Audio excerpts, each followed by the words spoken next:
C'est un petit direct. This is a petit direct. J'ai pas grand chose à vous montrer, hein. Juste cette vision de Yaoundé. La Suisse. La Suisse africaine. La petite Suisse. Ah, Dara. Ah, ok. Ah, j'étais à côté de ton hôtel. Je vois que c'était à côté. Comment on peut avoir un beau pays comme ça?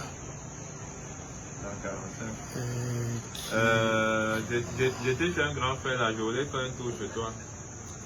Le jour où on a un peu de fierté, le jour où on va oublier le tribalisme, les petites corruptions, le jour où on va laisser les Camerounais exploser leur talent, vous n'allez pas reconnaître. Regardez Yaoundé. La Suisse peut nous dépasser. Regardez. Pourquoi on fuit même? Qu'on nous laisse la capacité de développer ce pays, vous allez voir. Ici, là, vous jetez, parce que Yaoundé, c'est cette colline, vous jetez les choses que les Sud-Américains ont beaucoup là. Comment on appelle ça? Arthur, les téléphériques. Oui. Yaoundé a cette colline, non? Tu mets 7 bonnes téléphériques ici. La Suisse a ça. Le Benelux a ça. C'est-à-dire, tu mets 2 câbles suspendus entre 2 montagnes, un col buissonné, peut-être un col yada, je sais pas quoi là, et on tend des bons câbles d'acier, et puis on met des bacs, les gens montent, il n'y a plus d'embouteillage. Nous sommes en hauteur. Et voilà le ciel qui est là. C'est Dieu, non? C'est pas beau? Voilà. Bon, dès que j'ai dit ça, je n'ai pas dit qu'il n'y a pas de problème. Ne venez pas me faire un procès. Chaque pays a ses problèmes. Donc, je sais comment vous réfléchissez dès que quelqu'un dit un peu du bien de vos pays. Mais ça fait 10 jours qu'on ne parle que de la reine d'Angleterre. Vous-même aussi, vous parlez de la reine d'Angleterre. Vous n'êtes pas fatigué? Filmez aussi des belles choses chez vous. Regardez comment Dieu est là. Voilà le royaume des cieux que les Noirs cherchent. Il y a 2 royaumes des cieux. Voilà ça, non? Voilà la tête de Dieu, là. Voilà. Donc nous devons tenir un autre discours, un autre mindset, quoi, une autre approche. Le noir croit qu'il est heureux de dire qu'il est malheureux et que ça va faire plaisir aux gens. Vous faites pitié quand vous dites aux gens que vous souffrez et ils ne vous respectent pas. Il y a des douleurs qu'on garde pour nous. Vous voyez, là c'est la gare. Évidemment, j'aurais voulu voir des trains plus neufs, de solaire même, des trains solaires. Je veux voir aussi tout ça. Je veux voir des ponts, des chaussées, des autoroutes. Mais évidemment, entre-temps, on peut faire avec ce qu'on a déjà. Chacun peut être le patron de son destin. On a accumulé trop de milliards. Mais individuellement, on a trop d'argent caché dans les banques chez les Blancs. Et les Blancs, ils portent cet argent et ils viennent investir chez nous. Et ils vous disent, ne rentrez pas chez vous. Mais curieusement, quand tu arrives chez vous, vous trouvez que les Blancs ont pris tout. Ils plantent tout. J'ai vu des Blancs qui plantent le poivre à Penja. C'est eux qui exportent le poivre de Penja. C'est eux qui exportent la banane en Djombe, à Dehane. C'est eux qui vendent l'huile de palme. Ils vous disent que l'huile de palme n'est pas bon. Et les Noirs fuient. C'est la plus belle huile au monde. D'ailleurs, 3/4 de nos plats sont faits à base d'huile de palme. On est né avec, on va mourir avec. Donc, il y a un nouveau discours qu'il faut tenir. C'est pour ça que ceux qui n'ont pas mon dernier ouvrage, et si on s'augmentait, doivent faire très très urgemment l'effort de l'acquérir. Parce que les connaissances parlent comme ça, mais ça s'envole. On dit souvent, les paroles s'envolent, mais les aigris restent. Nous sommes restés aigris. Les autres s'envolent. Ils réfléchissent. Ils transforment. Ici, quand tu es un savant, on te met dans une case et tout le monde se moque de toi. Ah. Les jeunes qui sortent des universités techniques là sont abandonnés. Les jeunes vont à l'école, ils n'ont pas d'insertion. Il faut qu'on donne du travail, qu'on investisse petit. Tu sais, ce qui m'a marqué en Inde, c'est que l'Inde est un pays industriel. Chacun est devenu industriel.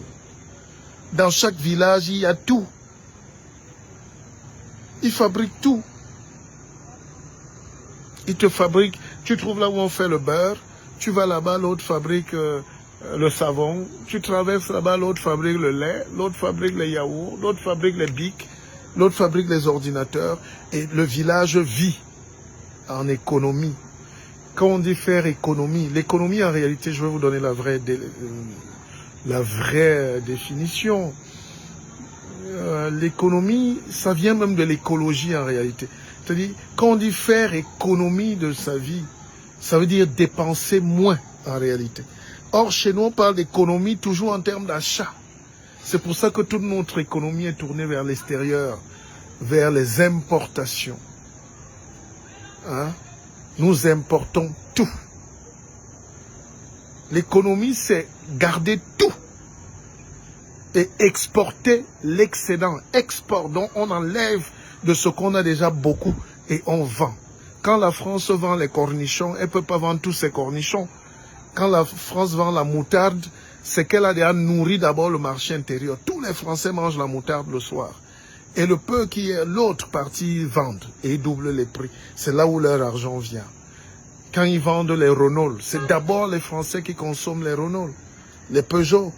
Et c'est quand ils ont un autre marché, parce que le marché intérieur est saturé, qu'ils font maintenant de l'économie, de l'export. Mais nous, on parle de quelle économie quand on ne peut même pas transformer le bic et Amouleti. On n'arrive même pas à transformer le chewing-gum. Alors, vous savez, moi je suis d'une région où il y a Evecam. Evecam, c'est la compagnie d'EVA. Bon, vous arrivez même dans la zone de Dizanguin, c'est toujours chez moi, à Edea. Vous voyez que la France a tout. Et depuis 1940. Et personne, les Camerounais sont ouvriers là-bas depuis 100 ans. Ouvriers. Alors, on avait une société là-bas qu'on appelait la Safacam. C'était la première société en Afrique noire. Et en Afrique tout court, pardon, qui fabriquait de l'EVA. On n'a pas appris. Le chewing-gum, donc, il faut le savoir, c'est l'EVA avec un peu de colorant. Les pneus chinois qu'on achète et les motos démontables, c'est l'EVA. Je ne parle pas des pneus de voiture, ça peut être compliqué, les Michelin. Mais même les pneus de vélo, on n'arrive pas à fabriquer en 2022. C'est pour ça que je suis au Cameroun, je réfléchis. Je suis triste de voir qu'on a encore des frères milliardaires qui volent notre argent pour aller acheter les babouches en Chine, les carreaux en Italie. Les sociétés viennent accuser Paul Biya après, n'est-ce pas? Vous n'êtes pas patriote.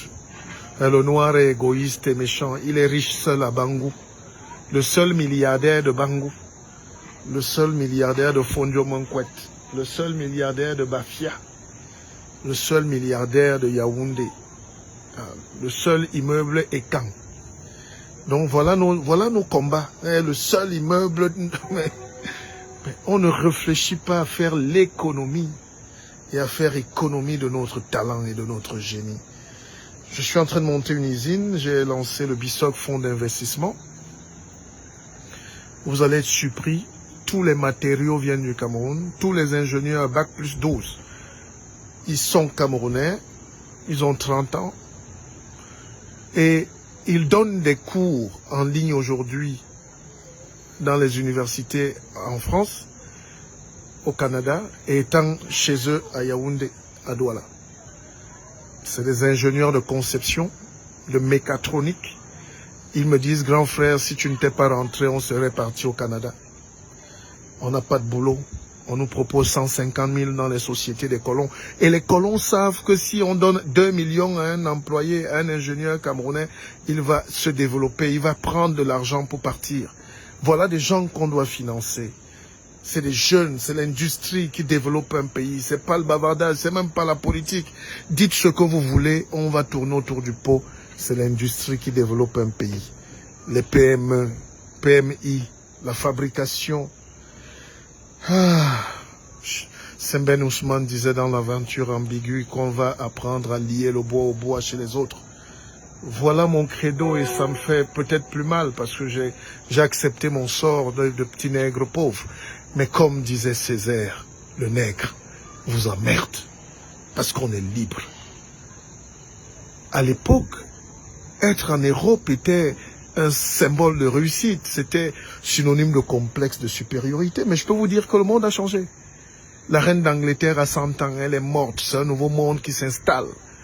Nous sommes à l'ère du Verseau. On vous récite ça tous les jours. La connaissance est versée. Waouh! La science, c'est la magie révélée. Tout le monde aujourd'hui avec Google peut savoir ce qu'on fait de la formule. Donc il est inutile aujourd'hui d'enseigner encore des choses inutiles à nos enfants. Ça peut prendre 15 ans, je ne sais pas, 20 ans, mais le réveil est là. Et c'est à vous la diaspora. Rentrez aider vos frères. Acceptez de perdre 2, 3, 10 millions. Faites ce que vous voulez, même ne pleurez pas. Parce que les Chinois que vous admirez aujourd'hui ont perdu de l'argent. Ils ont osé rentrer chez eux. Je rappelle, pas pour soutenir les régimes qui sont durs, mais je rappelle que la Chine a un seul parti politique. C'est le Parti communiste. On rase la tête de tout le monde le 1er novembre. Chaque début du mois, tout le monde au pas. Vous avez vu le Covid et tout. Mais ils sont là, c'est la Chine. Ils sont puissants. Le jour où le Cameroun va comprendre que le secret de la réussite, c'est l'économie, vous m'en direz des nouvelles. Peut-être je serai déjà parti. Vous savez, j'ai pas peur de mourir. Moi, je suis à l'âge où je vois mes rêves se réaliser. Je vois les enfants que j'ai pu mettre au monde se débrouiller tout seul, être autonome. Je peux manger à ma guise. Je peux donner de l'emploi à quelques-uns. Je peux faire rêver. Qu'est-ce que j'attends encore sur Terre? Donc, nous devons laisser cet héritage et dire à tous ces jeunes Camerounais qui sont partis et fâchés, qui sont aigris et fuyants, que le racisme ne finira jamais là où vous êtes. D'ailleurs, moi, je définis le racisme comme le fait d'être chez soi et qu'on prenne un type qui vient d'ailleurs et qui n'a pas votre niveau, même le tiers, et qu'on lui donne le triple de votre salaire. C'est ce racisme qu'on doit combattre chez nous. Est-ce que vous m'entendez? Le racisme, c'est quand quelqu'un vient là-bas de sa petite culotte en Belgique, avec son CP, il vient être ton patron parce qu'il est belge, et on lui donne 6 millions de salaire alors qu'il ne sait pas écrire son nom, juste parce qu'il a le complexe. Et c'est ça qu'il faut combattre chez nous. C'est plus dangereux que le racisme. C'est pour ça que les Européens, les Occidentaux qui vivent ici, habitent à Bastos, ont des villas de 2 millions, ont des piscines, des domestiques à volonté. Ils ont le pouvoir d'achat. Vous-même, vous avez cet argent là-bas, mais vous êtes vigile chez eux. Réfléchissons collectivement, c'est un appel. Et ceux qui veulent participer à ce projet d'investissement, pas pour moi, je vous rassure que je n'aurai plus jamais faim de ma vie. Ça, je peux vous donner cette garantie. Faites tout pour qu'on soit en contact et qu'on réfléchisse au projet. On a de la forêt. J'ai de la forêt, moi. J'ai des centaines d'hectares. Je sais même plus quoi en faire. Et je vois les Chinois attacher les bâtons de manioc chez nous. Tenez, elle est bonne celle-là. Savez-vous que les Chinois attachent les bâtons chez nous? Et un conteneur de bâtons, c'est 100 000 €. Et ils en font 10 par jour. Je vous parle d'une société qui est dans mon village. Sur la zone d'EDA. Vous pouvez vérifier. Ils savent attacher les bâtons comme nos mamans, les millions d'hommes même. Ils mettent dans les camions frigorifiés, ça arrive à Paris et vous achetez un bâton à 3 €, 2,70 €, donc 2000 francs. Vous faites quoi à Paris? C'était la lumière là que vous cherchez. Voici la même lumière, non? Voici Yaoundé. Arthur, viens regarder Yaoundé par là, ici, avant de fermer. Ouais, c'est magnifique. Alors, tu sais, parfois je fais des photos, quelqu'un me dit, c'est pas le Cameroun. Je dis, si, c'est le même Cameroun qui nous pique les moustiques. Voilà. Ne comptez pas sur les banques, ne comptez sur personne, comptez sur les jeunes. Comptez sur cette jeunesse qu'on opprime. Ils sont polytechniciens, ils sont savants. Les Camerounais réparaient les avions de Boeing ici en 1979. Dans les avions américains. Le premier centre dans le monde où on réparait leurs avions, c'était ici à Yaoundé. Et c'était les Camerounais. Le premier endroit où la France est venue mettre ses représentations de Renault, c'était ici à Yaoundé au Cameroun. C'était là en bas, là. Juste en bas. Et c'est Zachary Noah, le père de Yannick Noah, qui était directeur de Renault. À l'UQAM, c'était la première grande industrie d'Afrique à aider à Péchiné. Le plus grand groupe du monde est venu mettre des centaines de milliards. À l'époque, on n'était même pas encore indépendant. Aujourd'hui, vous passez à EDEA, il y a peut-être 2 employés qui ont le salaire. La société veut fermer. Parce que le Camerounais est haineux, égoïste et fermé, hermétique, raciste et tribaliste. Les Blancs osent. Hein? On peut tout dire, mais ils savent risquer. Hein? Les voilà qui reviennent, ils ouvrent les carrefours chez vous. Ils sont au moins 500 là-dedans. Chez nous, tu vas seulement trouver Dove. Un immeuble mal cossu, fermé, et il dit qu'il vend les choses. Tout est versé au sol comme si on est des... Non, les jeunes veulent voir aussi du rêve, de la qualité. Et c'est là où les gens nous battent. Le diable est dans les détails. Les finitions à Carrefour, l'espace, les terrasses, ça rappelle Paris, ça rappelle New York. Et ils pensent aux jeunes, aux enfants, les trampolines pour que les gens s'amusent.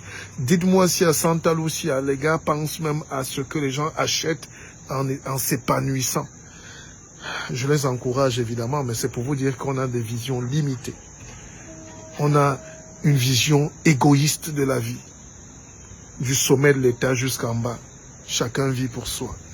Et on parle de solidarité africaine. Allez, salut les amis. Je suis à Genève ici.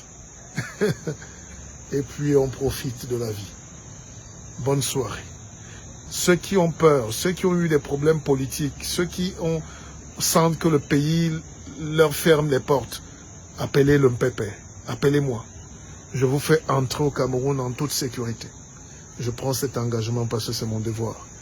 Ceux qui veulent mourir en héros, bon.